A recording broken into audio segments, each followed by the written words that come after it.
Okay, welcome back. We're going to do a walk around outside the aeroplane. There we go. This is our Cessna 172. Definitely the best aeroplane in the world to learn to fly, in my opinion. It's definitely the easiest. It's got fuel tanks. Look on top of the wings. See the red circles there? They're your two tanks, one each side. Aeroplanes, they store the fuel in the wings. You've got a propeller at the front there, fixed pitch. And you've got three wheels. This is a tricycle undercarriage with a nose wheel, not a tail wheel. Okay. The main wheels, the back ones, they've got brakes, independent brakes. You can operate them independently of each other.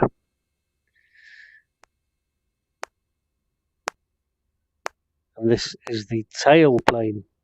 Now, when we pull the stick towards us, that works the elevators. They work the same on both sides. See that? We push the stick up, down, forwards. That makes the aeroplane go down into a dive. Rudders are the pedals on the floor, and that works the big rudder there, and it also works the nose wheel there. Can you see that? You can steer the nose wheel with the rudder pedals on the floor.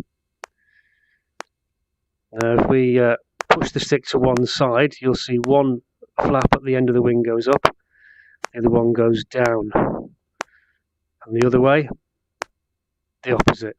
One comes up, one goes down. They're called ailerons, and they control the roll of the aircraft. Pulling the stick towards you and pushing it away from you controls the pitch, which is the elevators, and the rudder with the pedals on the floor, that's the yaw. That controls the yaw. So these three axes, yaw, pitch and roll, are controlled in that way, and this is how we fly the aeroplane. It is a 4-cylinder air-cooled petrol engine. The fuel we use is called 100LL, which stands for 100 octane low lead fuel. There is a dipstick in there. There's a little hatch on top of the bonnet hood.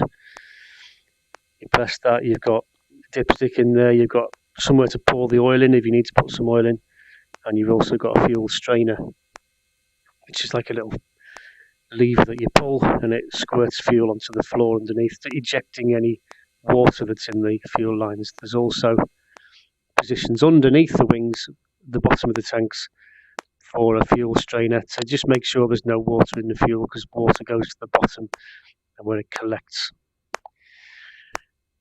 Now this is a learner aeroplane. As I said, it's a fixed pitch and it's a 4-seater. You cannot go flying with 4 people in it and full tanks because you'll be too heavy, you'll be overweight.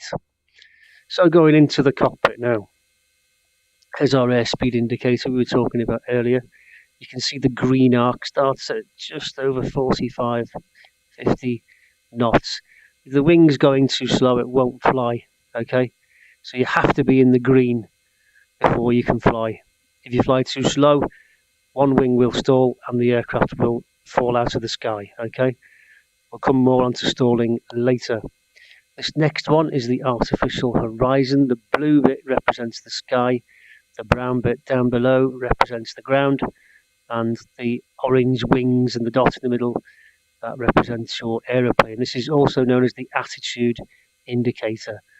The next one along is the altitude meter, or altimeter as it's often called. It's like a clock, but it goes up to 10. The big finger measures hundreds of feet. The small finger represents thousands of feet, and it is adjustable because the air pressure changes all the time. If you look to the left, there is a subscale. One is in metric for Europe, and the other one is in inches for the American market. Don't worry about all that over there. It's these main 6 here that we're interested in, and our rev counter, which is down the bottom there. So you're all familiar with rev counters. 3 on the bottom here, this is a turn coordinator. You'll see that in action when we're flying. Compass, gyro compass, which tells us which way we're going.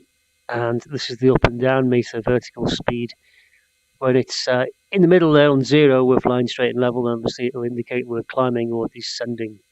There is a bit of lag on it, however. There is a magnetic compass, which is here, which is a magnet on a pin, and we set our gyro-driven suction compass to that magnetic one before we take off. I'll make sure they're both reading the same. Fuel gauge, left and right tank there. Fuel flow, don't worry about that. Vacuum and amps, as I said, don't worry about that just at the moment. And temperatures and pressures, that's very important. Oil temperature and engine. Okay, so I think we're getting ready to go. We can push that red knob all the way in. Set the throttle about an inch, and then we can turn the key. I haven't got a mouse in the cockpit in VR. It's really annoying, so I would actually have the avionics switch off at this stage, master switch on, and then I'd start it up, and we're ready to go.